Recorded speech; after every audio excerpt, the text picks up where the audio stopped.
Oh no, oh no, please don't do that.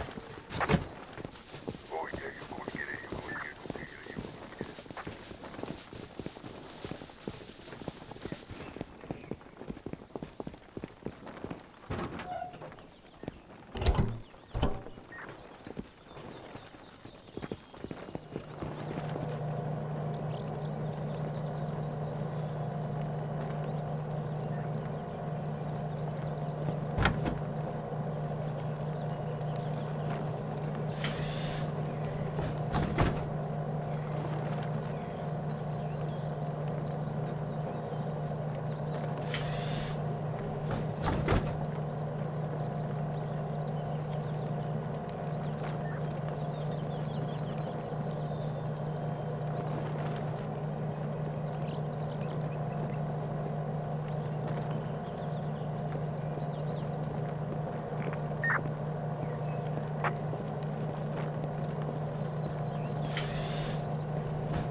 Yeah, you're gonna get it.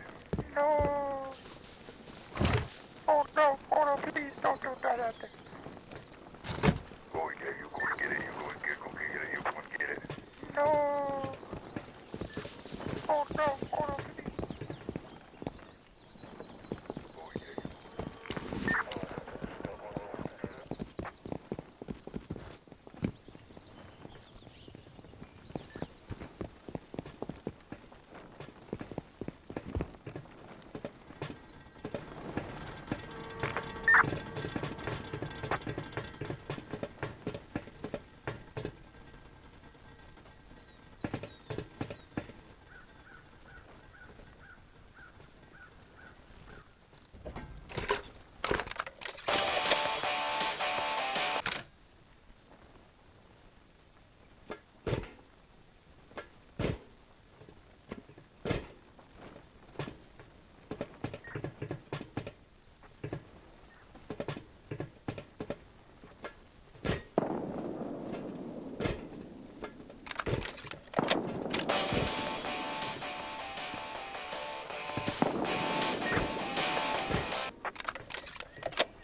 out that thing.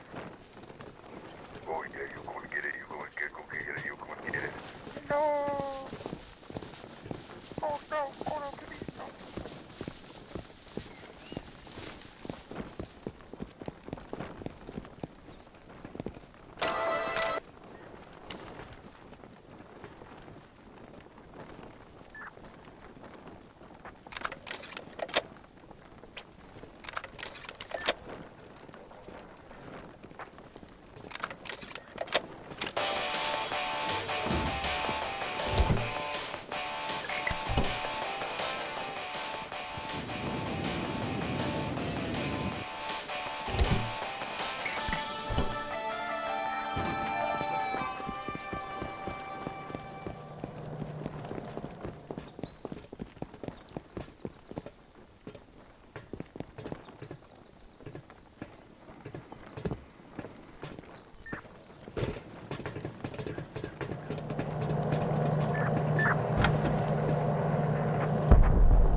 If it keeps their kids safe, that's what matters. Any parent can go on and on and on about school shootings and having to send their kid to school. I mean, I never ever let my children leave the house without saying love you ever.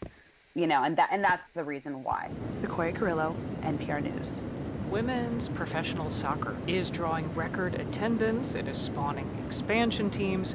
But despite the growing popularity, no U.S. team plays in a stadium of its own. As Frank Morris of member station KCUR reports, a new stadium going up in Kansas City will change that, maybe launch a new era in women's sports.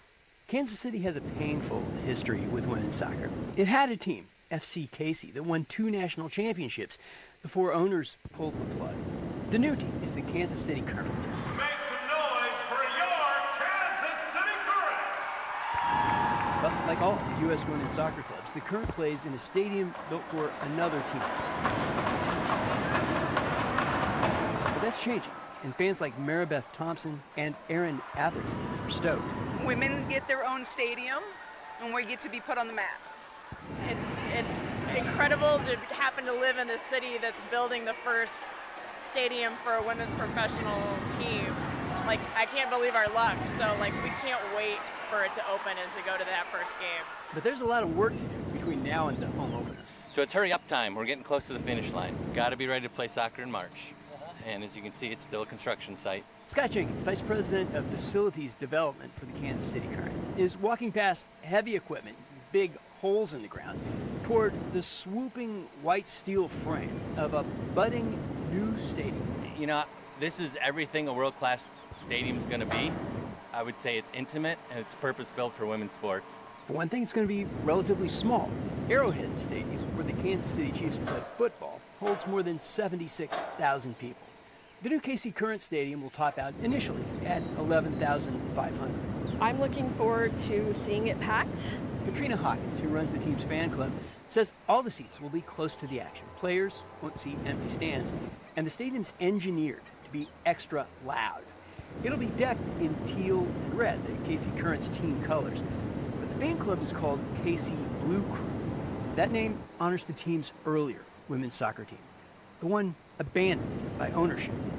Hawkins says the new $125 million stadium is a concrete commitment to the future of women's soccer here. When you invest money in something, it shows that you respect people. And I think that's something that women's sports have long needed and deserved. Part of the money for the new stadium comes from Brittany Mahomes, who played college soccer before marrying Kansas City Chiefs quarterback Patrick Mahomes. The KC Current's other co-owners are professional investors. Chris Long, I'm the CEO and founder of Palmer Square Capital Management. Long's enthusiastic about women's soccer, same with his daughter and wife. He says the new stadium is making a statement, but mainly it's about making money. We think this has multiples of growth in it, and we've spent a lot of time around the financial modeling. We did a ton of due diligence. Long says the new stadium is close to being sold out for next year, and season tickets are steep, upwards of $600. The stadium's going up in a long-neglected section of riverfront, fueling a marketing buzz around the team. The Current's not all that successful, and yet its flags and t-shirts are all over town. Game attendance regularly breaks records, and the club is already worth more than all but 2 other National Women's Soccer League teams. Which brings in more and more investors, brings in more and more corporate sponsors, brings a higher level of media. There's very much a momentum begets momentum approach to showing what facilities can do for professional women's sports. Long says that showing the potential of building a new women's soccer stadium in a smaller city, smack in the middle of the country, could help other teams move out of men's arenas, get stadiums of their own, and start closing a huge financial gap between men's and women's sports. For NPR News, I'm Frank Morris in Kansas City. You're listening to All Things Considered from NPR News. Financially, farmers are dealing with a lot right now. Farming is getting more expensive as crop prices are dropping. And lately, farmers in Georgia and other agricultural states have been raising the alarm about white-tailed deer, which can cause millions of dollars worth of damage. Sophie Gratis with Georgia Public Broadcasting reports there is little farmers can do about the problem. Driving through the Lee family farm in Dawson, Georgia, Neil Lee says white-tailed deer are eating through his family's 10,000-acre row crop farm. This year has been by far worse than I've ever seen. In one of the farm's cotton fields. Yeah, they should be a plant every 5 or 6 inches, but as it comes up, they just steady bite it off. Patches of dirt surround young cotton bushes with snapped branches and missing cotton bolls. The young bolls like that are still real juicy. It's the deer's favorite snack. See the tracks here? Deer tracks. And then if you look, I mean, just all this should be cotton. It's not. Some miles away in one of Lee's soybean fields, the plants are ankle height near the tree line, half as tall as they should be. His peanut field looks mowed down. Lee says he's likely incurred damages in the 6-figure range. We think this is one of the most pressing issues that farmers across the state are facing right now. Adam Bellflower lobbies for the Georgia Farm Bureau.